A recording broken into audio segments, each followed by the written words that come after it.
Les Saouds ont-ils porté un coup fatal à la domination mondiale des États-Unis?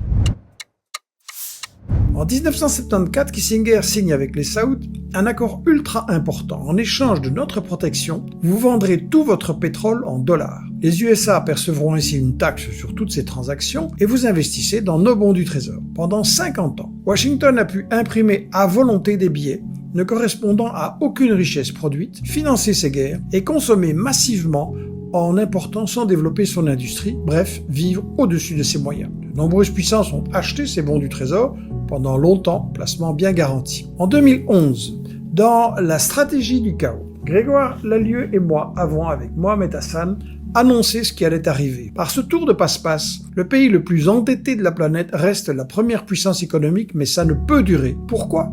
Ni les producteurs ni les acheteurs européens ou asiatiques n'ont intérêt à régler leurs transactions pétrolières uniquement en dollars. Si demain le pétrole n'est plus vendu en dollars, la domination US s'effondrera par manque de capitaux. Combien de temps l'escroquerie tiendra-t-elle? En 2000, Saddam Hussein annonce « L'Irak vendra son pétrole en euros et plus en dollars ». 2003, invasion, Saddam assassiné. En 2009, Kadhafi propose pour le pétrole une monnaie africaine adossée à l'or. Les courriels fuités d'Hillary Clinton l'ont confirmé, c'était la raison principale de l'invasion. 2011, Kadhafi assassiné, la Libye dans le chaos. En 2024, le roi Salman appelle Trump « Nous abolissons l'accord Kissinger ». Catastrophe, les USA deviennent très vulnérables. Et le Venezuela, il avait annoncé vouloir se libérer du dollar, a accepté yuan, euro et rouble et s'est fait payer directement par la Chine en contournant le système US SWIFT. Voilà pourquoi Trump veut récupérer le contrôle du pétrole mondial.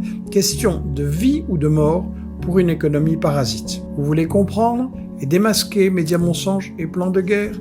Lisez, formez-vous, partagez, soutenez Investigation en devenant donateur mensuel. Merci.